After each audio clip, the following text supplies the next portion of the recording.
तो फिलहाल मैं हूँ अभी झारखंड की राजधानी रांची में और यहाँ से आज ट्रैवल करने वाला हूँ एक स्पेशल ट्रेन में जो कि इस रूट पे चलने वाली एक बहुत ही इंपॉर्टेंट ट्रेन है। और सिर्फ 3 घंटे के लिए यहाँ पे स्टे था, इसलिए मैंने यहाँ पे रिटायरिंग रूम जो था वो बुक कर लिया मैंने। और देखो ये डॉर्मेट्री है और कैसा डॉर्मेट्री आप देख लो। तो देखो ये है अपना डॉर्मेट्री, बढ़िया है, मतलब काफ़ी साफ सुथरा लग रहा है, मुझे तो ठीक ठाक है। और अगर सिर्फ आपको कुछ घंटे ही रुकने हो, मतलब अभी मेरी वापसी में ट्रेन भी है यहाँ से, तो ये एक बढ़िया ऑप्शन हो सकता है। अगर आप सिर्फ थोड़ी देर के लिए कहीं रुकने वाले स्टेशन पे, तो आप डॉर्मेट्रीज़ वगैरह रिटायरिंग जो बुक कर सकते हो। तो इससे आपको सहूलियत ये मिलती है कि बिल्कुल स्टेशन के पास में आप होते हो, कोई टेंशन नहीं होती गाड़ी पकड़ने की, आराम से नीचे उतरो और स्टेशन पे पहुंच जाओ। तो ये है मेरा आज का डॉर्मेट्री और यहाँ रेस्ट करके मैं अपनी अगली ट्रेन यानी कि झारखंड स्वर्ण जयंती एक्सप्रेस जो है वो पकड़ने वाला हूँ। तो चलो मिलते हैं आपसे जर्नी में, फ़िलहाल तो थोड़ा रेस्ट करता हूँ। और कितनी मूसलाधार बारिश शुरू हो गई और ये हमारे लिए अच्छे संकेत तो हैं।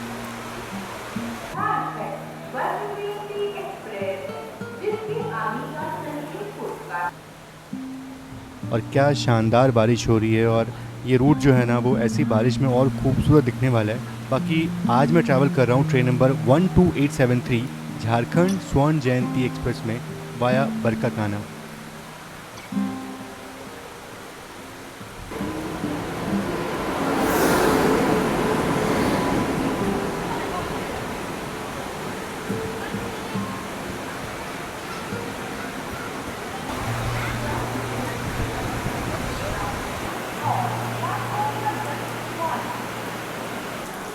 बाकी ये रहा मेरा कोच जो कि दुरंतो लिवरी में है, तो इसमें सफ़र करने वाला हूँ मैं। और बारिश बहुत ही भयंकर हो रही है, ऐसी बारिश अगर रास्ते भर मिले तो मज़ा ही आएगा फिर तो जर्नी करने में। पर हाँ, दुख की बात यह कि बिल्कुल लास्ट वाला कोच है, मुझे लगा कि बिल्कुल आगे कोच होगा, लेकिन सब उल्टा होता है। जो भी आपको वेबसाइट पर दिखाता है या फिर किसी ऐप में दिखाता है, ज़रूरी नहीं कि बिल्कुल वो सच हो, वो कोच पोजीशन सच हो। तो यहाँ पे देखो ये चीज़ जो है वो यहाँ थोड़ी गलत हो गई।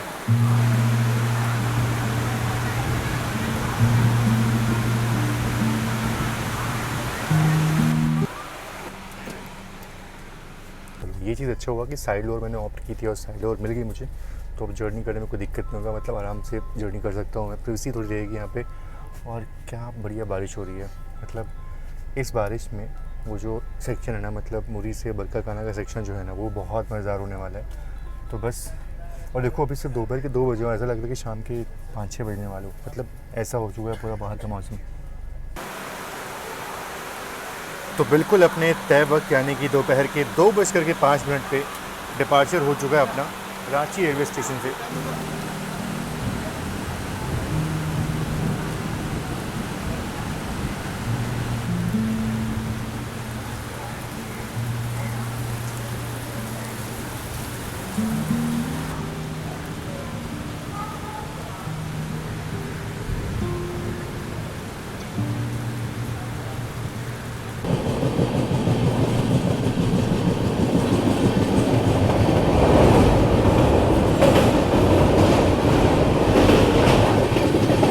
और जितनी तेज़ बारिश हो रही थी रांची स्टेशन में, अब फ़िलहाल उतनी तेज़ बारिश नहीं हो रही है। बाकी हाँ ये ठीक है, कम से कम कैमरा बाहर निकाल के आपको दिखा सकता हूँ मैं। तो फ़िलहाल थोड़ी बारिश रुकी है और जल्दी ही घाट सेक्शन में एंटर होने वाले हैं।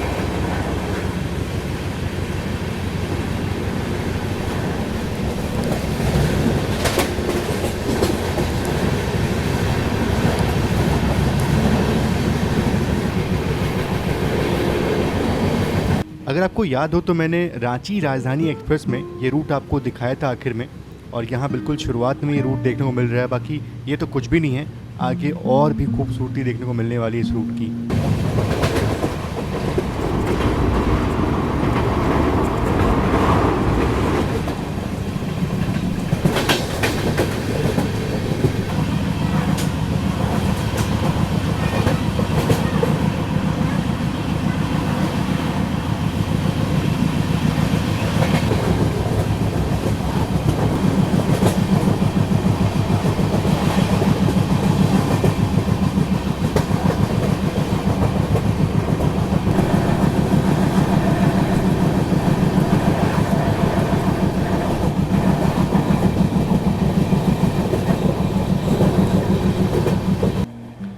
ये तो बिल्कुल पक्की बात है कि झारखंड सच में बहुत ही खूबसूरत है और ये रूट जितनी बार मैंने किया है ना कुछ अलग देखने को मिला है इस रूट पे।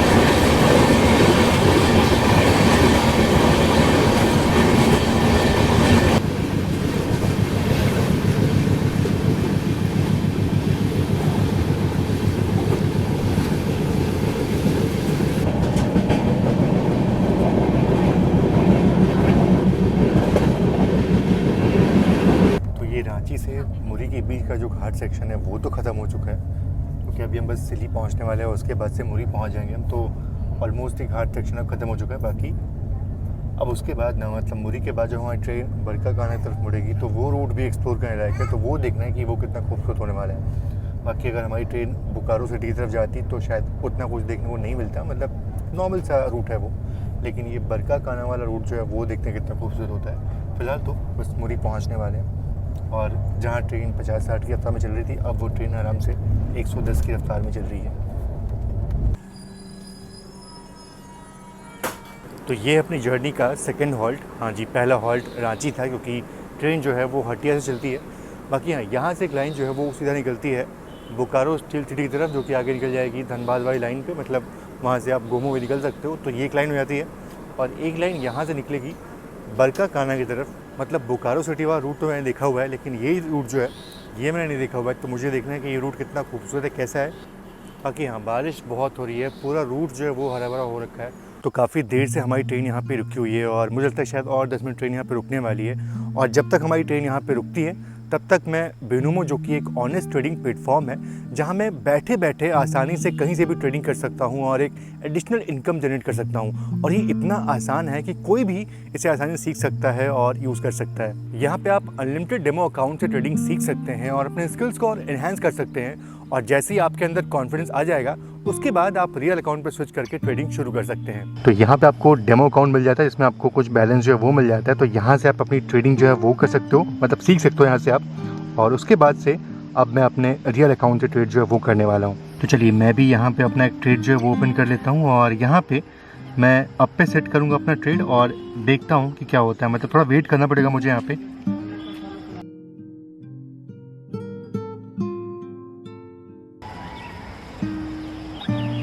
तो ये देखो आप, बिल्कुल यहाँ मुझे प्रॉफिट हो गया। तो बिल्कुल कम वक्त में ठीक ठाक प्रॉफिट जो है वो मैंने यहाँ बना लिया, और अगर मुझे इसको विड्रॉ करना है तो बहुत ही आसान तरीके से मैं इसे विड्रॉ कर सकता हूँ, और कोई भी इशू हो तो इनका कस्टमर सपोर्ट भी आसानी से मिल जाता है।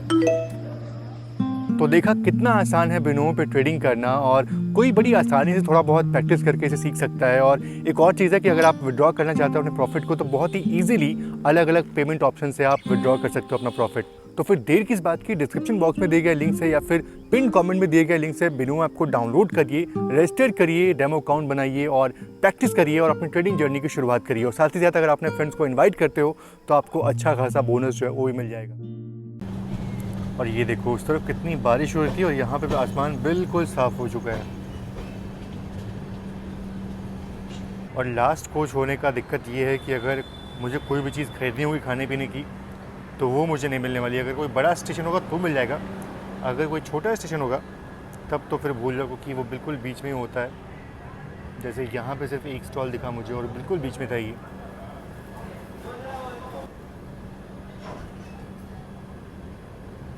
और क्या आपको पता है कि एक वक्त था जब इंडियन रेलवेज़ में WAG-7 का प्रोडक्शन बहुत ही ज़्यादा मात्रा में होता था, और सबसे ज़्यादा बनने वाले लोकोमोटिव थे ये। अगर मैं बोलूँ कि सबसे सफल इलेक्ट्रिक लोकोमोटिव की अगर बात होती है तो उनमें WAG-7 का भी नाम ज़रूर से आता है। तो ये देखो, अगर हम इस लाइन से निकलते हैं तो सीधा पहुंच जाएंगे हम बोकारो स्टील सिटी की तरफ, और हमारी ट्रेन यहाँ से निकल चुकी है अब बरकाकाना की तरफ। और इसीलिए मुरी एक जंक्शन रेलवे स्टेशन है।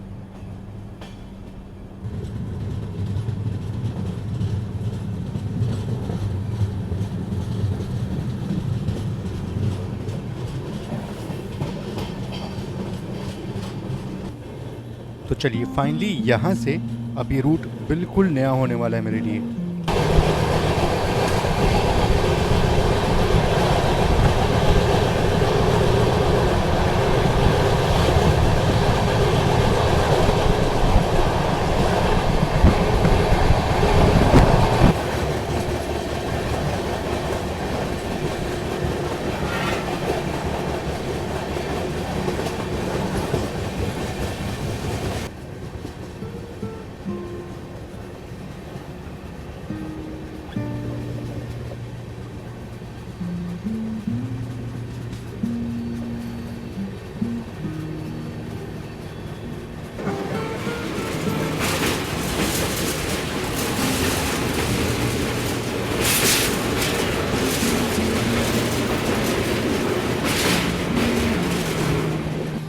सच बोलूँ तो मुझे लगा था कि बिल्कुल नॉर्मल सा रूट होने वाला है, मतलब पहाड़ होंगे पर इतने पहाड़ भी नहीं होंगे, लेकिन अभी देख करके समझ में आ रहा है कि आगे रूट जो है वो बहुत ही खूबसूरत होने वाला है।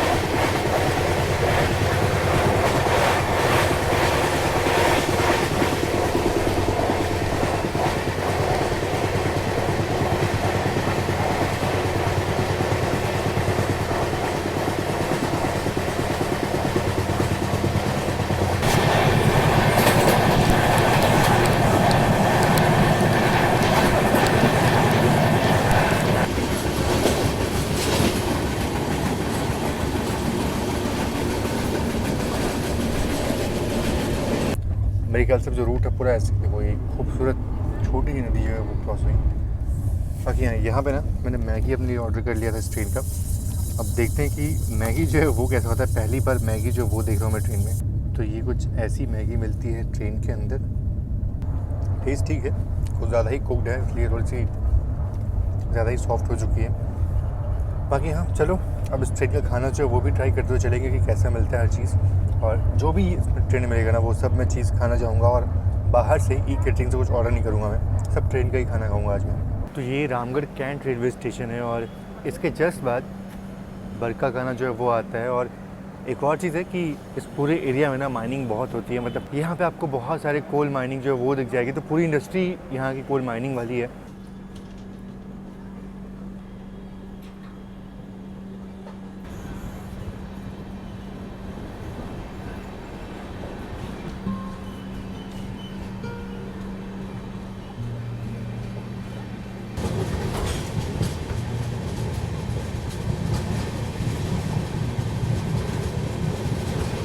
और रामगढ़ कैंट से निकलते ही बस कुछ ही देर बाद हमारी train Barkakana junction railway station पहुंच जाती है।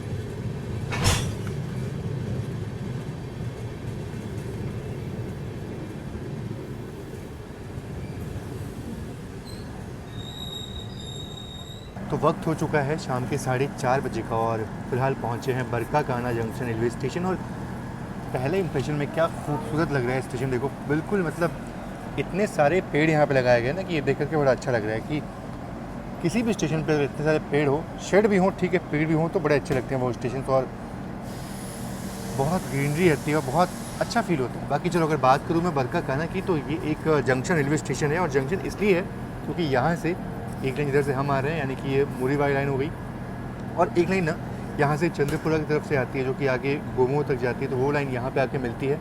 और एक लाइन यहाँ से निकलती है तोरी की तरफ जिधर हम जाने वाले हैं। और एक लाइन यहाँ से निकलती है हज़ारीबाग होते हुए कोडरमा की तरफ। तो ये सारी लाइन जो है यहाँ के मिलती हैं। बाकी हाँ एक और लाइन है जो कि रांची से यहाँ तक पहुँचती है, वो बड़ा ही खूबसूरत लाइन है और फ्यूचर में कभी उस पर भी ट्रैवल करूँगा ज़रूर से। तो ये सारी लाइनें जो हैं वो यहाँ के मिलती हैं और इसीलिए बरकाकाना एक बड़ा जंक्शन रेलवे स्टेशन है। अब ये जो दुख है ना ये बिल्कुल पूरा एंड तक रहने वाला है कि पीछे का कोच है, इसलिए कुछ भी अगर खाना पीना हो तो आप ट्रेन के भरोसे आपको रहना पड़ेगा या फिर आप ऑनलाइन फूड ऑर्डर करो। अगर स्टेशन में कुछ खाना है आपको तो फिर वो दिक्कत की बात होने वाली है। तो फाइनली अपना डिपार्चर हो चुका है बरकाकाना से और बिल्कुल बिफोर टाइम ट्रेन यहाँ पहुँची थी। तो करीब 25 मिनट ट्रेन यहाँ पे रुकी। ये देखो क्या बढ़िया बढ़िया स्टॉल्स हैं, पर सब बीच में होते हैं, लास्ट में कोई नहीं होता।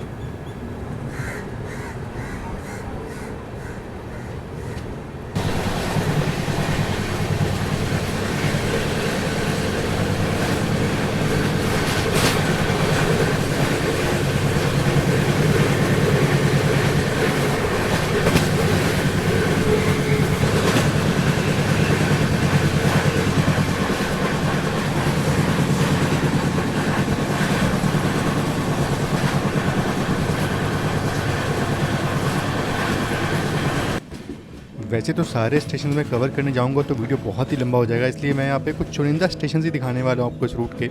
बाकी पतरातू फ़िलहाल हमारी ट्रेन पहुँच रही है और मैंने बहुत नाम सुना है पतरातू का। तो ये है पतरातू रेलवे स्टेशन और प्लेटफॉर्म की हाइट देखो आप। अगर किसी बूढ़े व्यक्ति को ऊपर चढ़ना हो तो फिर बहुत दिक्कत की बात होगी। बाकी मेरे ख्याल से जो मैंने आपको एक थर्मल पावर प्लांट दिखाया था ना, बिल्कुल वो पतरातू की शान है। बहुत लोग जो है वो वहाँ पे काम करते हैं इस पूरे एरिया के। और यहाँ पे खूबसूरत डैम भी है, मेरे ख्याल से नाम नदी का नाम मुझे याद नहीं आ रहा, पर नली कर्डी नदी कुछ करके नाम है। और वो डैम खूबसूरत बनाया गया है और कहते हैं कि सर्दियों में बहुत ज़्यादा वो सब कुछ अच्छा होता है, लोग पिकनिक करने के लिए वहाँ जाते हैं। तो एक ये पिकनिक स्पॉट है और पतरातू बहुत ही खूबसूरत जगह है। बाकी अब ट्रेन से गुजरते वक्त देखते हैं कि पतरातू से सब कुछ कैसा दिखता है।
और इस पूरे एरिया में माइनिंग, थर्मल पावर प्लांट, ऐसे बहुत चीज़ें हैं जिस कारण से यहाँ पे बहुत ज़्यादा ही मालगाड़ियाँ देखने को मिलती हैं। अब ये देखिए ट्रेन तो रुक चुकी है तोरी जंक्शन पे, और प्लेटफॉर्म कहाँ पे है।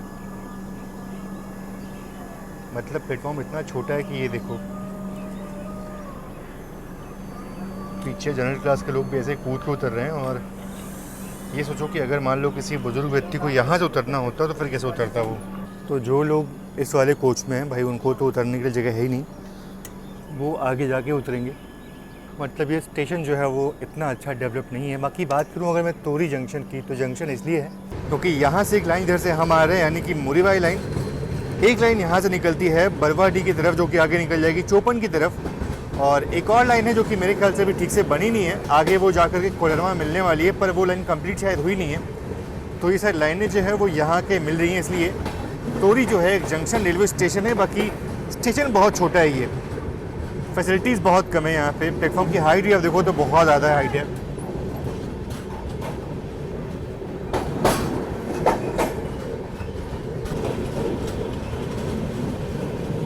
चलिए बहुत देर से ऐसे लेटा हुआ था मैं, और फाइनली पहुँचने वाले हैं डाल्टनगंज रेलवे स्टेशन। और वैसे वहाँ पहुँचने का सही समय था करीब 7 बजे का, पर ट्रेन मेरे ख्याल से 40 मिनट लेट पहुँच रही है। यहाँ पे 8 बजने वाले हैं और बैठे बैठे बस बोर हो गया हूँ इस रूट पे। सिर्फ पहाड़ और कुछ नहीं, नेटवर्क भी नहीं आता इस रूट पे ठीक से। बाकी चलो अब थोड़ा बाहर चलते हैं। लास्ट स्टेशन पे उतर नहीं पाया था क्योंकि भाई प्लेटफॉर्म की हाइट उतनी ही थी।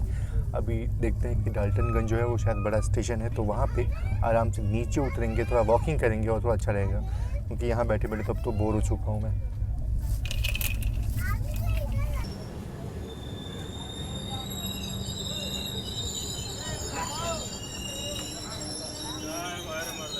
चलिए फाइनली पहुंच चुके हैं डाल्टनगंज, और अब थोड़ा अच्छा लग रहा है। मतलब बहुत देर से ट्रेन जो है वो चलती जा रही थी कंटिन्यूस बिल्कुल, और रुकी भी थी ना, तो ऐसी जगह रुकी थी जहाँ पे बिल्कुल प्लेटफॉर्म है ही नहीं, तो फिर बोर हो गया था इंसान बैठे बैठे।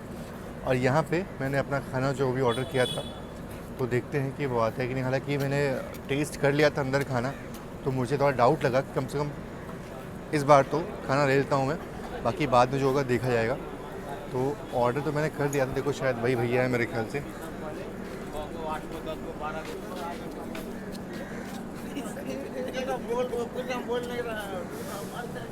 ये संदीप नाम से ऑर्डर है क्या? ठीक है चलो, थैंक यू भैया। अब देखिए, जैसे यहाँ पे टहलने का मन था थोड़ा आराम से, पर ट्रेन सिर्फ 2 मिनट की रुकी है, सिर्फ 2 मिनट की ट्रेन यहाँ पे रुकी है। अब इसके बाद हमारी ट्रेन गरवा रोड जंक्शन स्टेशन पहुँचने वाली है, और वहाँ से अगर ट्रेन चाहे तो सासाराम होते हुए डीडीयू निकल सकती है, पर हमारी ट्रेन डीडीयू नहीं जाएगी, हमारी ट्रेन डीडीयू को बाईपास करेगी, मतलब डीडीयू जाएगी नहीं, हमारी ट्रेन चोपन जाएगी, और चोपन से फिर वो मेन रूट जो है वो शुरू हो जाएगा। उसके बाद चुनार मिर्ज़ापुर जो है वो शुरू हो जाएगा।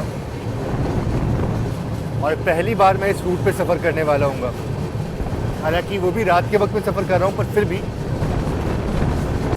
ये देखो, मैं तो बिल्कुल कंफ्यूज हो गया था कि भैया स्टेशन क्यों नहीं आया, तो बाद में समझ में आया कि बिल्कुल हमारा कोच जो है ना बिल्कुल पीछे है, और ये देखो प्लेटफॉर्म यहीं पे ख़त्म हो जाता है। तो जो लोग पीछे जनरल क्लास में, वो तो भाई उनको उतरने में बहुत दिक्कत होती है। देखो किस तरीके से उतर कर के लोग ऐसे आ रहे हैं, तो दिक्कत तो होती है भाई ऐसे इस तरीके से वहाँ से उतर कर के। प्लेटफॉर्म है ही नहीं, छोटे प्लेटफॉर्म्स हैं। बाकी चलो, ये है गरवा रोड जंक्शन, और तो यहाँ पहुँचने का सही समय था रात के 8 बजे का, और ट्रेन पहुँची है 8:30 बजे। तो अराउंड आधे घंटे ट्रेन यहाँ पे लेट चल रही है, लेकिन कोई बात नहीं, इसको बहुत स्लैक मिला हुआ है, तो ट्रेन आराम से चुनार बिफोर टाइम पहुँचेगी, क्योंकि 50 किलोमीटर के लिए 2-2 घंटे जो है वो मिले हुए हैं इसको, तो ये आराम से ये स्लैक जो है वो कंप्लीट कर लेगी। बाकी है एक और चीज़, तो गरवा रोड जो है वो जंक्शन इसलिए क्योंकि यहाँ से एक लाइन जो है वो निकलती है सासाराम की तरफ, जो कि आगे डेहरी ऑन सोन और डीडीयू तरफ निकल जाती है। तो अगर बात करूँ तो हमारी जो गरीब रथ एक्सप्रेस है, जो रांची गरीब रथ एक्सप्रेस है, वो यहाँ आती है, लेकिन यहाँ से वो निकल जाएगी सासाराम की तरफ। बाकी रांची गरीब रथ एक्सप्रेस हमारे ठीक पीछे भी चल रही है, मतलब ठीक क्या, मतलब अभी वो तोरी रोड पहुँची है, और मज़े की बात यह है कि वो हमसे पहले दिल्ली पहुँचेगी।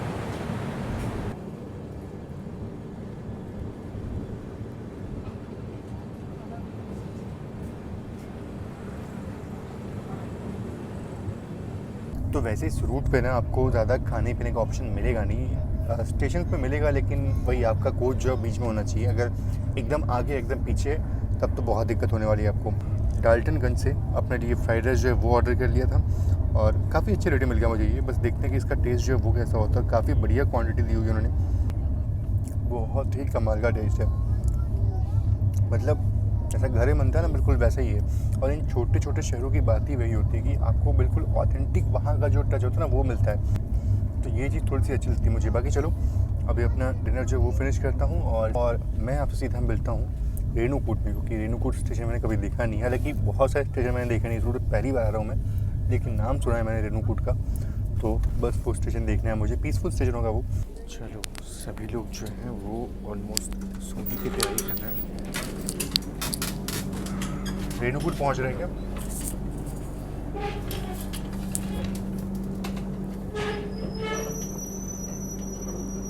तो वक्त हो रहा है रात के 10:14 और पहुंच चुके हैं रेणुकूट रेलवे स्टेशन। वैसे जगह बहुत ही खूबसूरत है, और रेणुकूट में एक बार आया हूँ, मुझे बहुत मतलब याद नहीं मुझे कब आया हूँ, पर मेरे ख्याल से 2 साल हो गए होंगे यहाँ आए हुए। खूबसूरत जगह बहुत है, मानसून में तो और खूबसूरत ही लगता है। और वैसे भी ये पूरा रूट जो है ना वो खूबसूरत बहुत बढ़िया है। पहाड़ आपको देखने को मिलेंगे, लेकिन एक टाइम के बाद आप पहाड़ देख करके आप शायद बोर हो जाओगे, तो ये चीज़ भी है। हालांकि बोरिंग मतलब ये बिल्कुल शांत रूट है, इसमें गाड़ियाँ नहीं हैं, तो बिल्कुल शांति से ट्रेन चल रही है। जैसे ही हम चुनार पहुँचेंगे उसके बाद बैक टू बैक एक्शन जो है वो देखने को मिलेंगे, मतलब क्रॉसिंग्स होंगी, ओवरटेक भी होगा, तो वो सब भी देखने को मिलेगा आपको। फ़िलहाल तो बहुत शांति है। और देखिए डिपार्चर का संकेत भी हो गया यहाँ से। तो ट्रेन का डिपार्चर हो गया था, पर उन लोगों के लिए ट्रेन को रोक दिया गया जो लोग जनरल क्लास में जाने वाले थे। उनके लिए गार्ड साहब ने ट्रेन तुरंत रोक दी कि भाई आराम से बैठ जाओ, उसके बाद डिपार्चर लेते हैं। तो ये बड़ा अच्छा जेस्चर लगा गार्ड साहब का। बाकी चलिए, रेणुकूट से भी अपना डिपार्चर हो चुका है।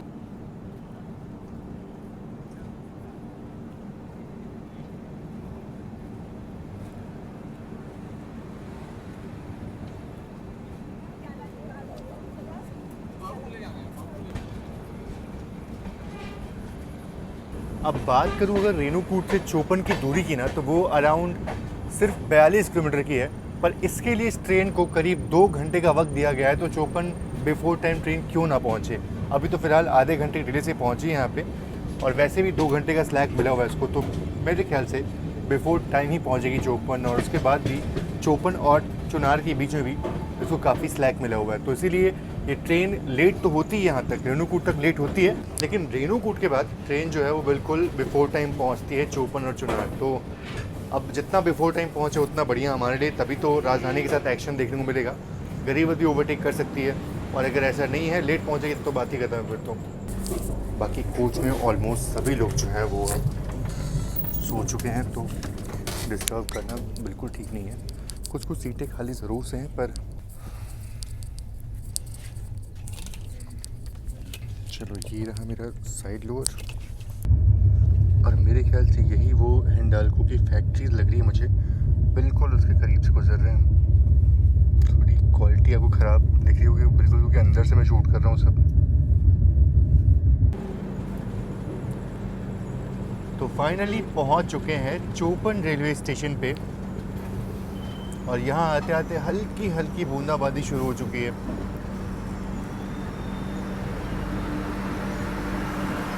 तो फिलहाल वक्त हो रहा है रात के 11:10, और अगर बात करें इस ट्रेन की चोपन पहुंचने की सही टाइम की, तो वो था रात के 11:35 का। पर ट्रेन यहाँ पहुंची है अराउंड 25 मिनट पहले, और अगर आपको याद हो तो हमारी train Renukoot around 40 minute delay के साथ पहुंची थी। तो देखो यहाँ आते आते ट्रेन जो है वो बिल्कुल बिफोर टाइम पहुंची है, और यही होता है स्लैक टाइम से, मतलब इस ट्रेन को 40 किलोमीटर के लिए अराउंड 1 घंटे 50 मिनट का वक्त दिया गया था, तो जाहिर सी बात है ट्रेन बिफोर टाइम ही पहुँचेगी यहाँ पे। और वैसे अगर बात करूँ तो यहाँ से जो चुनार की दूरी है वो अराउंड 100 किलोमीटर की है, और इस 100 किलोमीटर को कवर करने के लिए इस ट्रेन को 2 घंटे 40 मिनट का वक्त जो है वो दिया गया है। तो बहुत टाइम है इस ट्रेन को वहाँ तक पहुँचने के लिए, आराम से बिफोर टाइम ट्रेन पहुँच जाएगी। और अगर ट्रेन बिफोर टाइम पहुँचेगी तो ही कुछ ओवरटेक जो है वो देखने को मिलेंगे, अदरवाइज़ अगर लेट होगी तो सारी ट्रेनें जो है वो वहाँ से निकल जाएंगी, तो फिर दिक्कत हो जाएगी। बाकी ठीक है, और ऐसा लग रहा है जैसे कोई तो ट्रेन ओवरटेक कर रही है। नहीं, उस तरफ तो गुड्स ट्रेन खड़ी है, सामने भी मेरे ख्याल से गुड्स ट्रेन ही आ रही है, क्योंकि इस रूट पे ना फ़िलहाल तो गुड्स ट्रेन ही बहुत भर भर के चल रही हैं। नहीं, ये गुड्स ट्रेन तो नहीं लग रही है।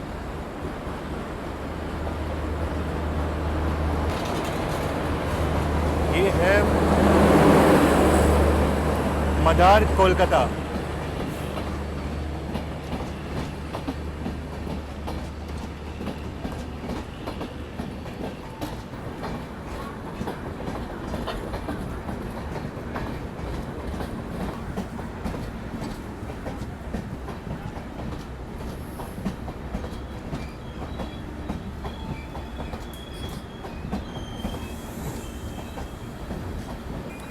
और इस ट्रेन का जनरल क्लास देखो आप, बिल्कुल खाली है, लोग आराम से सो करके जा रहे हैं इसमें।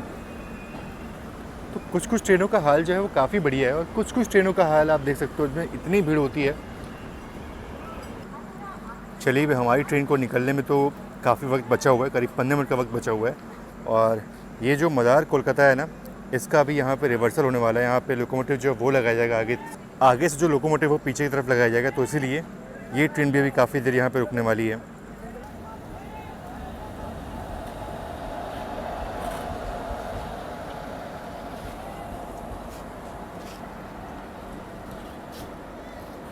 चलो अपना तो डिपार्चर हो गया, बाकी ये जो इसका लोकोमोटिव अटैच होने वाला था वो नहीं देख पाया मैं, पता नहीं कहाँ पे WP4 रुक गया उधर। देखो वो आ रहा है वो अभी, और हमारा यहाँ से डिपार्चर हो गया।